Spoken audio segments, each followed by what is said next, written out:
आज एक खास टॉपिक के लिए जो मैंने कई दिन से एक अलग अलग स्टेट के लोग मुझे पूछ रहे थे, उस टॉपिक पर आज लाइव आया हूँ। आज सुबह मुझे एक व्यक्ति का फ़ोन आया और उन्होंने मुझे पूछा कि अभी जो जनगणना हो रही है उस जनगणना में बौद्धों की भूमिका क्या होनी चाहिए। क्या हम लोगों को जात लिखनी चाहिए या नहीं लिखनी चाहिए, हमारा उस पे क्या स्टैंड होना चाहिए। क्योंकि जनगणना अभी शुरू हो चुकी है मई 2026 में। अभी घरों की गणना शुरू है, उसके बाद कास्ट की भी गणना शुरू हो जाएगी।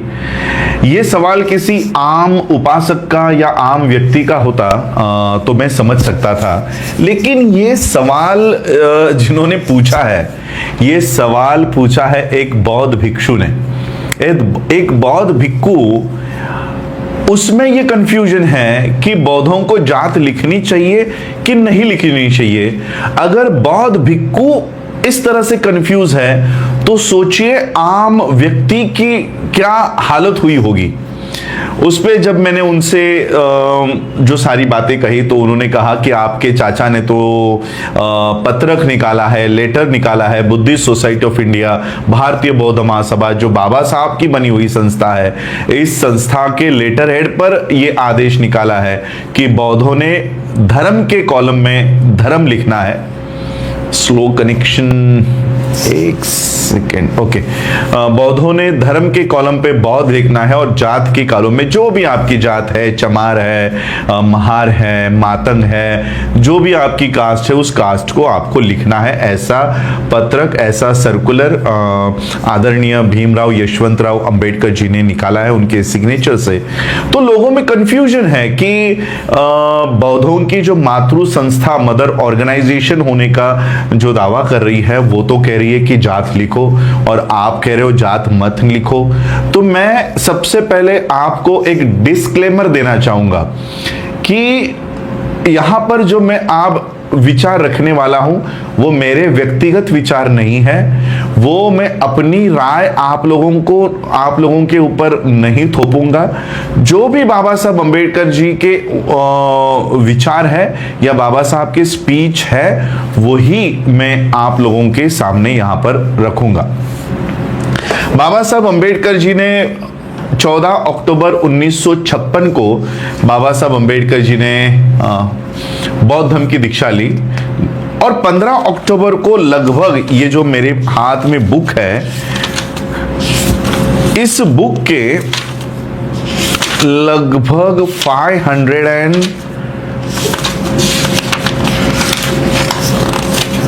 500 भी नहीं, अखंड चर्चा, ये इतना बड़ा स्पीच है बाबा साहब का कि हमें पढ़ने के लिए 2.5 घंटा लग जाएगा, इतना बड़ा स्पीच है। तो ये स्पीच शुरू होता है पेज नंबर 342 से, सॉरी चैप्टर नंबर 342 है और पेज नंबर 482 से ये स्पीच जो शुरू होता है, ये स्पीच चलता है 526 पेज तक। 482 से लेकर 526 यानी 26 ये पेज और ये 28 पेज, ऐसे 50 पेज का बाबा साहब अंबेडकर जी का ये स्पीच है। जब हम ये कंटिन्यू पढ़ते हैं विदाउट ब्रेक तो मुझे ये पढ़ने के लिए 2.5 घंटा लगता है। अब बाबा साहब जब ये स्पीच दे रहे हैं 1956 में, तब उनकी उम्र 66-67 है और 15 अक्टूबर 1956 को बाबा साहब ये स्पीच दे रहे हैं और दिसंबर 1956 को बाबा साहब अंबेडकर जी का महापरिनिर्वाण हो रहा है। इसका मतलब बाबा साहब के शरीर में उतनी जान नहीं है, उतना बल नहीं है। उस समय बाबा साहब ने 2.5 घंटे का ये स्पीच, आज जो मुझे टाइम लगेगा, ये स्पीच दी है। कौन सी किताब है आप ये कह रहे हो? ये स्पीच है डॉक्टर बाबा साहब Ambedkar writing and speeches volume 18 part 3 page number 482 chapter number 342। तो ये मैं किसी भी एंगल से अपने विचार आप लोगों के सामने नहीं रखने वाला हूं। बाबा साहब अंबेडकर जी का जब ये स्पीच शुरू होता है तो बाबा साहब तो पहले एक्सप्लेन करते हैं कि मैंने नागपुर की भूमि क्यों चुनी बौद्ध धर्म की दीक्षा के लिए। और तब बाबा साहब ये कहते हैं कि नागपुर में आरएसएस का हेडक्वार्टर है, इसलिए मैंने ये जगह नहीं चुनी है किसी को नीचा दिखाने के लिए या चिढ़ाने के लिए, मैंने ये जगह नहीं चुनी है। बाबा साहब कहते हैं कि भारत में बौद्ध धर्म का पुनर्जीवन जहां से हुआ, या बौद्ध धर्म में बौद्ध धर्म को पूरे भारत में लेकर जाने वाला जो वर्ग था, वो जो समाज था, वो जो क्लास था, वो नाग लोग थे, वो नागपुर के नदी के नाग नदी के अगल बगल में रहते थे। और इसलिए हम अपना इतिहास जान सके, इसलिए बाबा साहब ने नागपुर इसको चुना। ये बाबा साहब एक दो पैराग्राफ में ये कहते हैं। और तब बाबा साहब, अब हमें जात लिखनी चाहिए कि नहीं लिखनी चाहिए, ये अब अपने आकलन शक्ति पर, अपने तर्क बुद्धि पर आप लोगों को ये सोचना है। बाबा साहब एक पैराग्राफ में लिखते हैं, ये स्पीच मराठी में है इसलिए मैं जैसे के तैसे जो बाबा साहब ने जो बात रखी है वो आपके सामने रखता हूं। बाबा साहब कहते हैं, काल एक ब्राह्मणाचा मुलगा माझ्याकडे येऊन म्हणाला, पार्लमेंट असेंब्ल्यांमध्ये तुमच्या लोकांना राखीव जागा दिल्या आहेत, त्या तुम्ही का सोडता? मी त्यास म्हणालो, तुम्ही महार व्हा व त्या जागा पार्लमेंट असेंब्ल्यांमध्ये भरा। नोकरी खाली असली की त्या जागा भरतात, त्यासाठी कोणा ब्राह्मणांचा कोणा इतरांची किती अर्ज येतात, मग नोकऱ्यांच्या जागा भरता, तशा त्या राखीव जागा तुम्ही ब्राह्मण लोक महार म्हणून का भरत नहीं? इसका मैं हिंदी में आपको अनुवाद करके बताता हूं। बाबा साहब स्पीच में ये कह रहे हैं कि कल एक ब्राह्मण लड़का मेरे पास आया और वो कह रहा है कि आप आज बौद्ध धर्म स्वीकार रहे हो, बौद्ध धर्म अपना रहे हो, लेकिन महार होने के नाते आप लोगों के लिए रिजर्व सीट्स है, असेंबलीज में है, पार्लियामेंट में है, तो बौद्ध होने के बाद तो ये आपकी निकल जाएगी हाथों से, आप दावा नहीं कर पाओगे। तो बौद्ध धर्म अपनाने के बाद आपकी ये सीटें आपकी गवा दोगे, तो आप ये सीटें क्यों छोड़ रहे हो? असेंबली की, पार्लियामेंट की रिजर्व सीटें आप क्यों छोड़ रहे हो? तब बाबा साहब कह रहे हैं कि अगर इतना ही दुख तुझे है तो ये ब्राह्मण लड़का, बाबा साहब कह रहे हैं कि ब्राह्मण लड़का अपने आप को महार या चमार बनके ये सीटें तू क्यों नहीं भरता? तू क्यों खुद महार नहीं बनता? तू खुद क्यों चमार नहीं बनता? हमारे लोगों को क्यों कह रहा है कि तुम्हारा नुकसान हो जाएगा, कि तुम बौद्ध बन गए तो तुम चमार सीट पे एससी बन के नहीं लड़ सकते या वाल्मीकि बन के नहीं लड़ सकते? तो ये बाबा साहब का ये जो एक लाइन, एक पैराग्राफ बाबा साहब कह रहे हैं कि नोकऱ्या जसं तुम्ही त्या जागेवर भरता, तसे ब्राह्मण लोक महार म्हणून का भरत नाही? बाबा साहेब आगे लिखते हैं, आमचे नुकसान झाले तर तुम्ही का रडता, असा माझा त्यांना सवाल आहे। खरे म्हणजे मनुष्य मात्राला इज्जत प्यारी असते, लाभ प्यारा नसतो।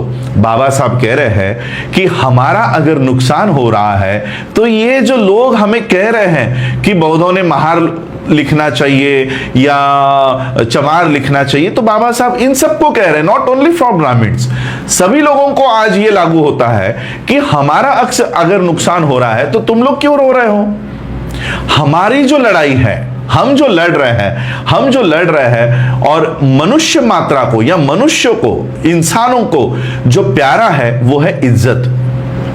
मनुष्य मात्रा को इज्जत प्यारी है, लाभ प्यारा नहीं है। और इसलिए बाबा साहब क्या कहना चाह रहे हैं ये हम लोगों को समझ में आना चाहिए। बाबा साहब कह रहे हैं यानी ये जो ब्राह्मण लड़का कह रहा है कि महार बने रहो, चमार बने रहो, बाबा साहब कह रहे हैं कि अगर महार चमार बनके हमको असेंबली और पार्लियामेंट की जगह हमारी जा रही है तो ब्राह्मण खुद महार बने, ब्राह्मण खुद चमार बने और वो असेंबली में हमारे ओर से जा सकता है। आगे का जो एक किस्सा बाबा साहब सुना रहे हैं वो मैं आपको नहीं यहां पर बताऊंगा। बाबा साहब आगे लिख रहे हैं कि आम्ही झगड़तो आहोत ते इज्जती करिता। हम जो लड़ रहे हैं वो इज्जत के लिए लड़ रहे हैं। मनुष्य मात्राला पूर्ण अवस्थेस नेण्याकरिता आम्ही तयारी करीत आहोत, त्यासाठी वाटेल तो त्याग करण्याची आमची तयारी आहे. हे वृत्तपत्राचे लोक माझ्या मागे गेली 40 वर्षे हात धुवून लागले आहेत. माझ्यावर केवढी टीका त्यांनी आजवर केली. मी त्यांना म्हणतो, अजून तरी विचार करा. आता तरी पोरकटपणाची भाषा सोडून काही प्रौढ भाषा वापरा. आम्ही बौद्ध धर्मीय झालो तरी राजकीय हक्क मी मिळवीन याचा मला बालंबाल खात्री आहे. बाबा साहब आगे वही कह रहे हैं कि हम जो लड़ रहे हैं, हमारी लड़ाई इज्जत के लिए है, हमारी, और इसलिए मनुष्य मात्रा को पूर्ण अवस्था में लेके जाने के लिए बौद्ध धर्म की जरूरत है. और उस मार्ग से जाने के लिए जो भी हम लोगों को त्याग करना पड़े, वो त्याग करने के तैयारी से ही हम लोग इस मार्ग पर उतरे हैं. तो ये बाबा साहब का ही कहना है. मैं फिर से वो लाइन पढ़कर आप लोगों को बताना चाहूंगा. त्यासाठी वाटेल तो त्याग करण्याची आमची तयारी आहे. बाबा साहब कह रहे हैं कि बौद्ध धर्म में आने के बाद अगर हमारा रिजर्वेशन महार, चमार और जो बाकी की जातियां हैं, ये जातियों को चिटका हुआ जो रिजर्वेशन हमारे हाथों से अगर जाता है तो वो भी तैयारी हम करके उतरे हैं. आम्ही बौद्ध धर्मीय झालो तरी राजकीय हक्क मी मिळवीन याची मला बालंबार खात्री आहे. मी मेल्यावर काय होईल हे सांगता येणार नाही. या चळवळीसाठी फार मोठे काम करावे लागेल. आम्ही बौद्ध धर्म स्वीकारल्यामुळे काय होईल, अडचणी आल्याच तर त्या कशा टाळता येतील, त्यासाठी काय युक्तिवाद व खटाटोप करावा लागेल याचा मी पूर्ण विचार केला आहे. माझ्या पोतडीत सर्व काही भरलेले आहे. ते काय प्रकाराने भरले आहे ते मला पूर्ण माहित आहे. हे जे हक्क मिळवले ते मीच माझ्या लोकांसाठी मिळवले. ज्याने हे हक्क मिळवले ते तो पुन्हा मिळवून देईलच. हे हक्क व सवलती मिळवून देणारा मीच आहे आणि मी पुन्हा या सवलती मिळवून देईन अशी मला खात्री आहे. म्हणून सध्या तरी तुम्ही माझ्यावर विश्वास ठेवून चालले पाहिजे. विरोधी प्रचारात काही तथ्य नाही हे मी सिद्ध करून देईन. ये बहुत बड़ा पैराग्राफ है, आप लोगों को डिवाइड करके इसको समझाता हूं. बाबा साहब कह रहे हैं कि हम अगर बौद्ध धर्म स्वीकार रहे हैं तब भी राजनीतिक जो हक है, अधिकार है, यानी रिजर्व सीट्स है, वो मैं वापस मिलाकर रहूंगा. और इसके लिए आप मुझ पे पूरा विश्वास रखिए. ये सारे अधिकार मैं वापस आप लोगों को दिलाकर रहूंगा.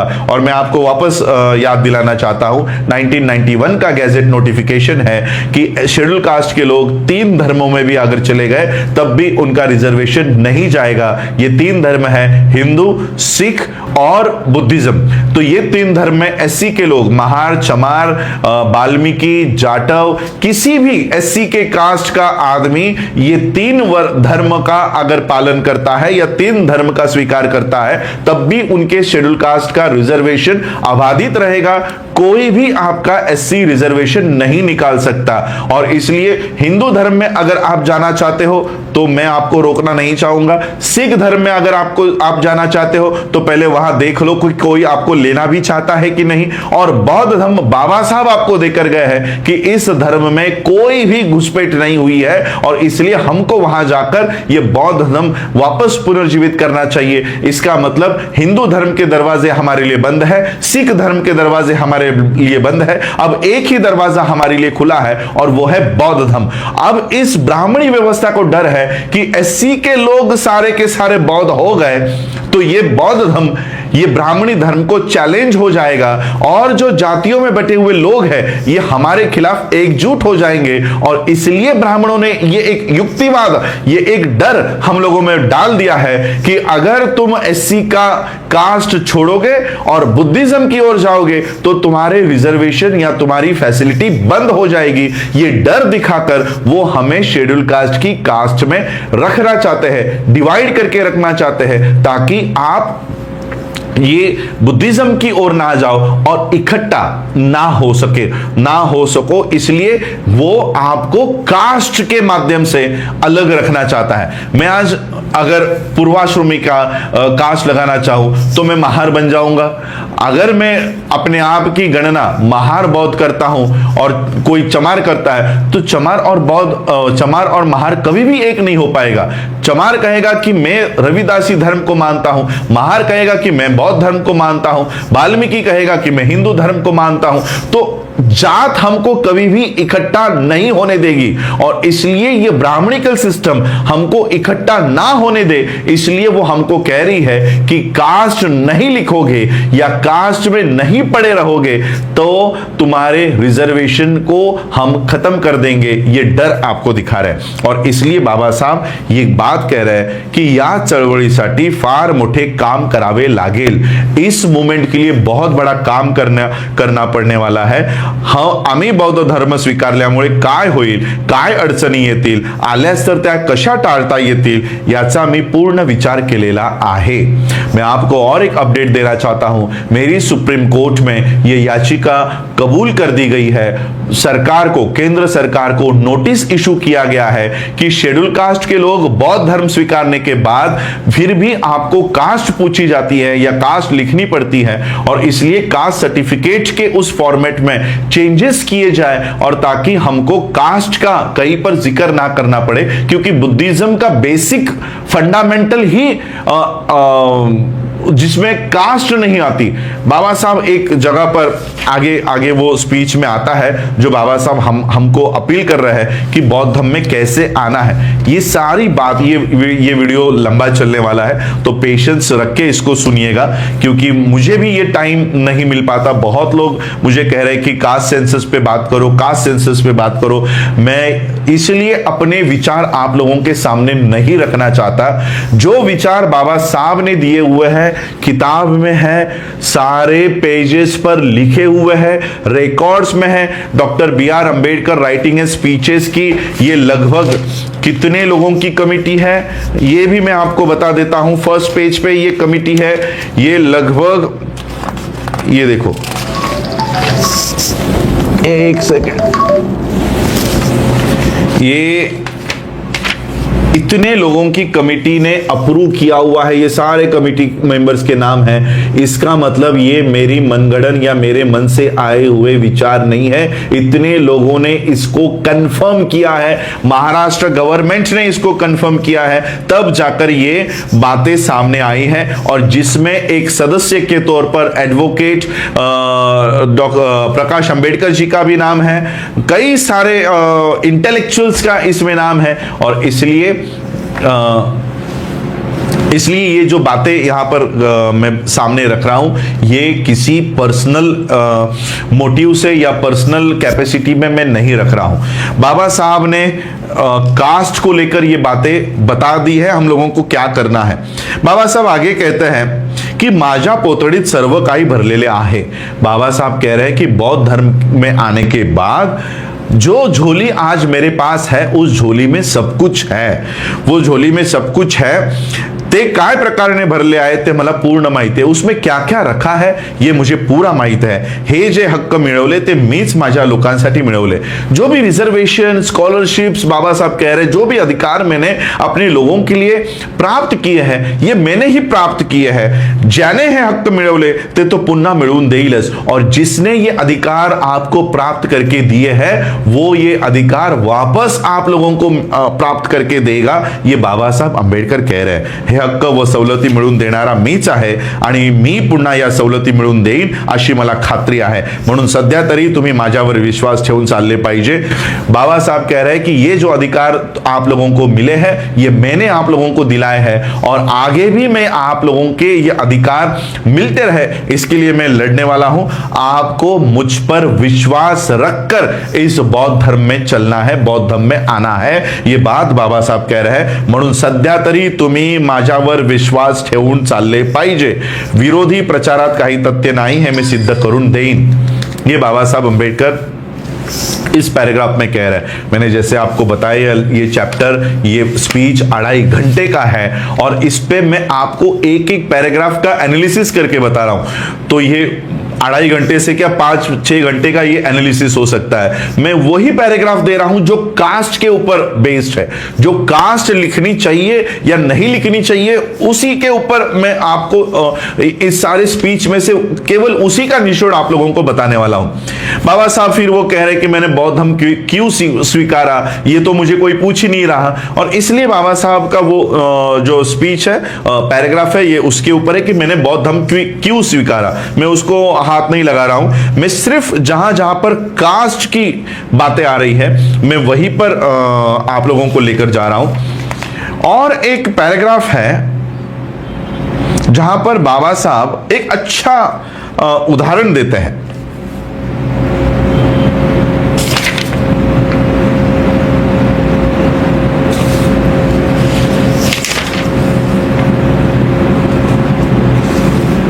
ये बाबा साहब एक पैराग्राफ में ये कह रहे हैं कि ये जो स्कॉलरशिप्स है, ये जो रिजर्वेशन है, ये हमेशा के लिए नहीं रहने वाला है।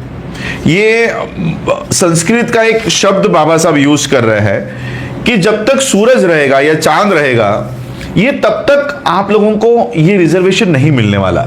और इसलिए कि जो पति जीने ही नहीं वाला, उसके नाम का मंगलसूत्र हम क्यों पहने?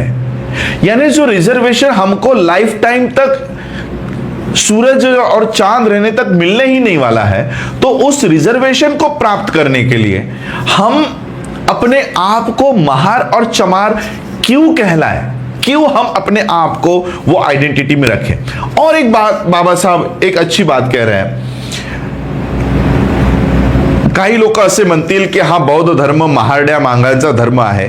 ब्राह्मण लोग बुद्ध को जिस तरह से चिढ़ा रहे थे वो बाबा साहब कह रहे हैं। और बाबा साहब ये कह रहे हैं कि अब आता घरातल्या घरात, यानी भारतात हे पुष्कळ झालं, बाहेर काही दाखवा, जगात नाव जाहीर आहे ते फक्त बुद्धाचेच, तेव्हा या धर्माचा प्रसार झाल्याशिवाय कसा राहील?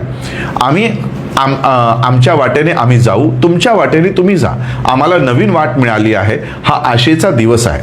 तो ये बाबा साहब ये एक बात कह रहे हैं कि हमें अब बौद्ध बनकर विश्व में जाना है, भारत के बाहर जाना है। भारत में बहुत हुआ और इसलिए हमको बाहर जाकर अपनी पहचान वहां पर जाकर बतानी है। तो ये बात बाबा साहब वहां पर कह रहे हैं। तो कई सारी जगह पर बाबा साहब अंबेडकर जी ने कास्ट के मामले में कई सारे हम लोगों को उपाधि दी है।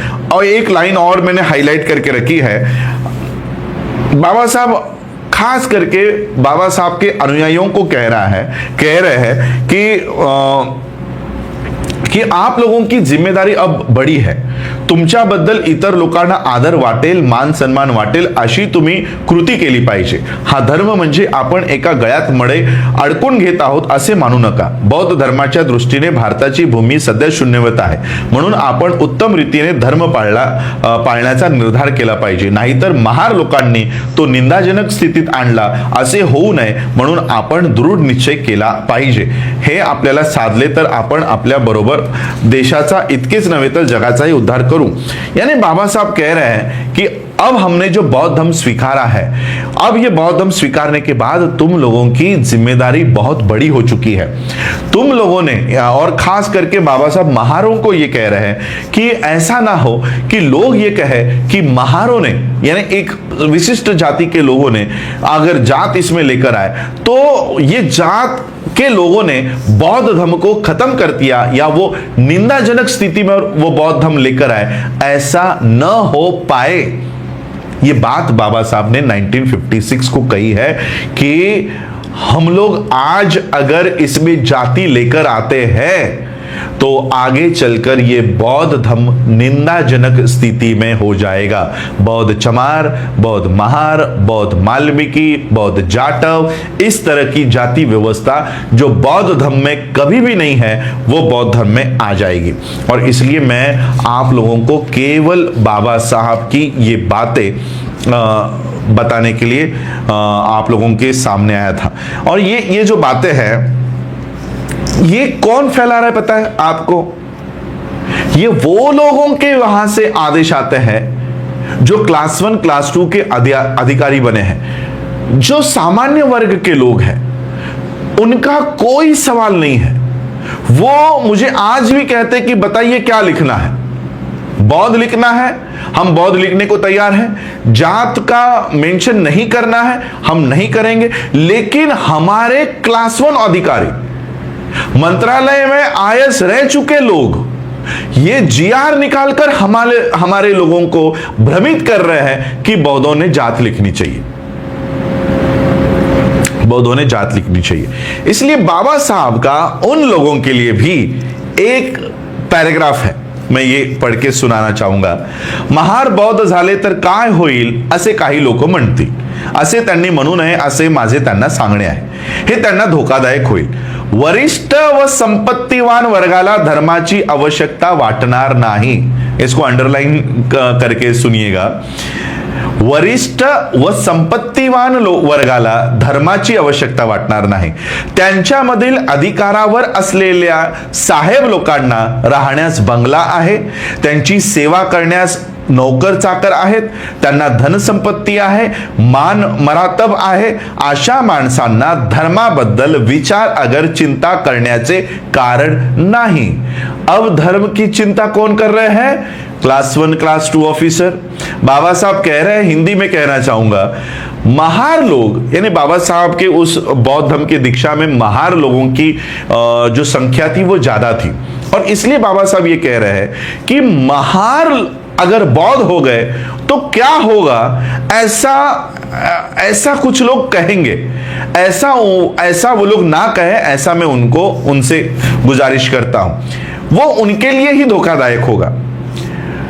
जो संपत्तिवान लोग हैं, जो अमीर लोग हैं, अमीर तबके के लोग हैं, वो आप लोगों को ये कहेंगे, एक तो उन लोगों को धर्म की कोई आवश्यकता है नहीं, उनको धम्म की कोई आवश्यकता है नहीं।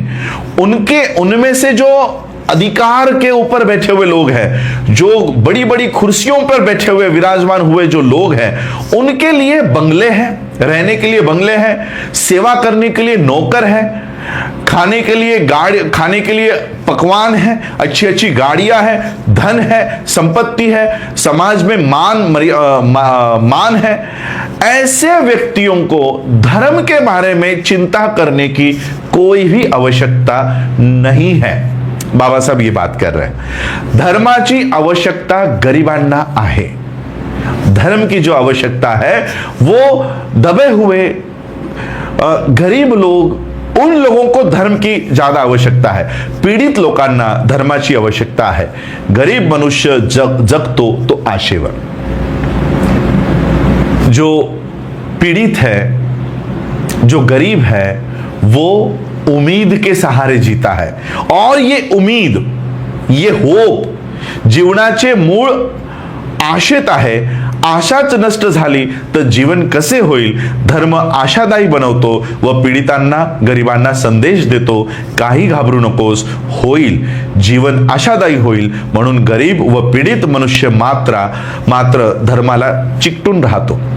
बाबा साहब कह रहे हैं कि धर्म की आवश्यकता गरीब और पीड़ित लोगों को है। ये धम्म, बुद्ध का धम्म हमें उम्मीद देता है, आशा देता है कि होगा, आपका भी जीवन सुखदायक होगा, ये होप देता है, ये उम्मीद देता है। और इसलिए ये धम्म की आवश्यकता पीड़ितों को, गरीबों को सबसे ज्यादा है। ये जो क्लास 1 क्लास 2 ऑफिसर के लोग मंत्रालय से रिटायर्ड होने से पहले ये जो GR निकाल कर गए हैं कि बौद्धों की जातियां स्कूल में बच्चों की 5 साल के 7 साल के बच्चों की बौद्धों की जातियां भी TC के ऊपर लिखो।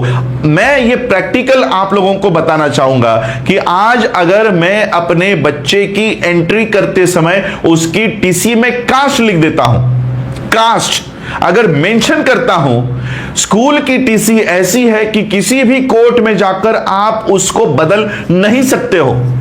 अगर एक बार उसके ऊपर जो भी इंफॉर्मेशन छप गई या लिख दी, वो बच्चा मरने तक उसको लेकर चलेगा, मरने तक। 7 साल के बच्चे को अगर आज 2026 में आप चमार लिख दोगे तो वो 2050 तक या 75 तक चमार में से बाहर नहीं आएगा। वो महार नाम से पीछा नहीं छुड़ा पाएगा। हो सकता है 26 के बाद वो जब 10 साल का हो जाए, 15 साल का हो जाए, या एक अच्छी नौकरी उसको 2040 में लग जाए, तब उसको लगेगा मुझे ये महार आइडेंटिटी या चमार आइडेंटिटी लेकर नहीं जीनी है। तब वो बच्चा कहां जाएगा? उस बच्चे की TC हमेशा उसका पीछा करते रहेगी, वो कभी भी उससे छुटकारा नहीं पा सकता। और इसलिए आज ही हम लोगों को ये तय करना होगा कि हम अपने बच्चों की जातियां मेंशन करें या नहीं करें। ये बात मेरा इसमें एक भी परसेंट व्यूज, थॉट्स, कोई भी मेरे विचार मैंने यहां पर प्रस्तुत नहीं किए हैं। रेफरेंसेस मैंने भले ही दिए होंगे, किसी व्यक्ति के दिए होंगे, वो भी मेरी किसी व्यक्ति के प्रति घृणा है, नफरत है, इसके लिए नहीं दिए हैं। ये मैं इसलिए दे रहा हूं ताकि लोगों को ये पता चले कि हमें किस तरह जाना है। बाबा साहब एक और अच्छा उदाहरण देते हैं कि बौद्धों को, यानी आज अगर आपने ये बौद्ध धर्म स्वीकारा है तो आपके ऊपर कितनी बड़ी जिम्मेदारी आई है, ये बाबा साहब कह रहे हैं। वरना किस तरह से आप लोग इसको निंदाजनक बना दोगे, ये बाबा साहब बता रहे हैं कि बौद्धों को, बाबा साहब कह रहे हैं कि मुझे बौद्ध धर्म में अंधभक्त नहीं चाहिए। बाबा साहब ये बात 1956 में कह रहे हैं कि मुझे अंधभक्त लोग इस बौद्ध धर्म में नहीं चाहिए। इस बौद्ध धर्म में अगर आपको आना है तो उसी तरह से आइए जिस तरह से अलग अलग नदियां एक समंदर में समाविष्ट होती है। इसका मतलब क्या होगा? इसका मतलब क्या है कि जिस तरह से नदियां समंदर में जाती है उस तरह से बौद्ध धर्म में आओ। इसका मतलब क्या है? इसका मतलब यह है कि फॉर एग्जाम्पल हमारे यहां पर उल्लास नदी है, आपके यहां पर यमुना होगी, गंगा होगी, कृष्णा होगी, गोदावरी होगी, कई सारी नदियां पूरे भारत में है। और जब ये नदियां समंदर में जाकर मिलती है, फॉर एग्जाम्पल अरेबियन सी में जाकर मिलती है, तो क्या कोई भी इंसान ये बता सकता है कि इतना पोर्शन का पानी ये गंगा का है, या इतने पोर्शन का पानी यमुना का है, या इतने पोर्शन, इतने भाग में ये पानी कहे किसी नदी का है? बाबा साहब ये बात हमें कह रहे हैं कि मुझे अंधभक्त नहीं चाहिए। इस धर्म में आते समय नदियों के समान आओ। जो नदियां समंदर में जाकर मिलती है, ये जो बुद्ध का धम्म है, ये महासागर की तरह है। इस महासागर में आते समय अपनी जातियां बाहर रख दो। जब इस धम्म में आओगे तब इस कोई भी आपको अलग करके नहीं बता सकता कि ये महारों के में से आया है, या चमार में से आया है, या जाटों में से आया है। ये कोई भी नहीं बता सकता। और इसलिए इस तरह से आप बौद्ध धर्म में आओ, ये बात बाबा साहब कह रहे हैं। अब मुझे बताओ, क्या बौद्धों को जनगणना में या किसी भी प्रकार के दस्तावेज में जात लिखनी चाहिए? क्या जात हम लोगों को मेंशन करनी चाहिए? तो ये बात हम लोगों को समझ में आनी चाहिए कि हम लोगों को कास्ट लिखनी है या नहीं लिखनी है। तो ये बात मैं आप लोगों के ऊपर छोड़ रहा हूं। मैं चाहता हूं 2011 में ये लास्ट सेंसस हुआ है, जो पिछला सेंसस हुआ वो 2011 में हुआ, और 2011 में ये सेंसस होने के बाद 0.6% ये बौद्धों की गणना है, 1% भी नहीं। और बाबा साहब कह रहे हैं, हम भी कहते रहते हैं कि बाबा साहब ने भारत को बौद्धमय करने का ये आह्वान किया था कि मैं भारत को बौद्धमय करूंगा। हम भी ये भाषण करते रहते हैं कि मैं भारत बौद्धमय करूं। तो ये कहीं ना कहीं हम अपने ही आप को ये क्या कहते हैं, मूर्ख बना रहे हैं, समाज को मूर्ख बना रहे हैं। एक तरफ पिछले दरवाजे से जाकर हम अपनी जातियां लिख रहे हैं, और दूसरी तरफ पब्लिक मंच से हम कह रहे हैं कि हम भारत को बौद्धमय कराएंगे, हम भारत को बौद्धमय बनाएंगे। तो ये दोगलापन हम लोग भी कर रहे हैं। और इसलिए मैं चाहता हूं, और एक बात मैं आप लोगों को और समझा देता हूं, कास्ट सेंसस। कास्ट सेंसस में दिया हुआ जो भी जानकारी है वो किसी भी डिपार्टमेंट के साथ शेयर नहीं की जाती। कास्ट सर्टिफिकेट, अगर आपको कोई भी, आज अगर आपके पास जाति का दाखला नहीं है, मेरे पास आज जाति का दाखला नहीं है, और अगर मैं कास्ट सेंसस में धर्म के कॉलम में लिखता हूं कि मेरा धर्म है, रिलीजन है बुद्धिस्ट, उसके बाद वो मुझे पूछता है whether you belong to SC और नॉट, अगर मैं एससी को क्लिक करता हूं यस, तो उसके बाद वो नेक्स्ट क्वेश्चन पूछता है विच कास्ट। ये जो कॉलम है उसका स्ट्रक्चर कैसा है? पहला क्वेश्चन है रिलीजन। रिलीजन में कई सारे रिलीजन आएंगे, हिंदू आएगा, सिख आएगा, क्रिश्चियन आएगा। तीन धर्म के लोगों को यह पूछा जाएगा कि आप एससी में हो या नहीं हो। सिख लोगों को पूछा जाएगा, हिंदू को पूछा जाएगा और बौद्ध को पूछा जाएगा, क्योंकि 1991 का यह गैजेट नोटिफिकेशन है कि ये तीन धर्म के लोग, एससी के लोग ये तीन धर्म में जा सकते हैं और जाने के बाद भी वो अपना एससी का रिजर्वेशन ले सकते हैं। अब हमको पूछा जाएगा रिलीजन में आने के बाद हमको पूछा जाएगा, अगर हमने क्लिक किया बुद्धिस्ट के बाद वो हमको पूछेंगे whether you belong to SC और नॉट। अगर हम करते हैं यस, तो यस के बाद वो पूछेगा कि ये जो सूची है 1,500 जातियों की, उन 1,500 जातियों में से आपकी जाति कौन सी है? तो अगर हम क्लिक कर देते हैं महार, अब रिकॉर्ड बन गया रिलीजन बुद्धिस्ट, कास्ट महार। यह रिकॉर्ड हो जाएगा इंडियन सेंसस के डेटा में और एक नई प्रजाति का जन्म होगा बौद्ध महार, नए प्रजाति का जन्म होगा बौद्ध चमार। जो कास्ट सिस्टम पूरे वर्ल्ड में बुद्धिज्म में नहीं थी, वो इंडिया से शुरू हो जाएगी। किसी भी देश में बौद्ध समुदाय को अगर आप मिलो तो वो केवल बौद्ध ही मिलेंगे आपको, वो केवल बौद्ध मिलेंगे। किसी भी कंट्री में बौद्ध चमार, बौद्ध महार आपको नहीं मिलेंगे। और इसलिए एक नई षड्यंत्र, नई कंट्रोवर्सी, नई कॉन्स्पिरेसी भारत में शुरू हो गई है कि बुद्धिज्म को अगर खत्म करना है तो इसमें जात हमको डालनी होगी।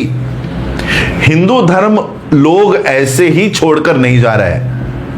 योगी को, मोदी को, अमित शाह को एंटी कन्वर्जन बिल क्यों लाने पड़ रहे हैं?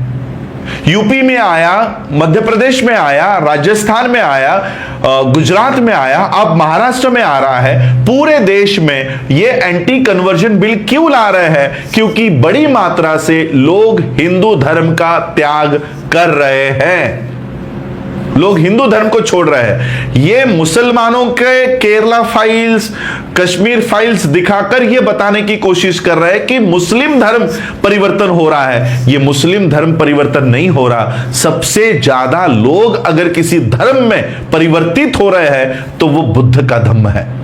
वो बुद्ध के धम्म में लाखों की संख्या में आ रहे हैं। गुजरात में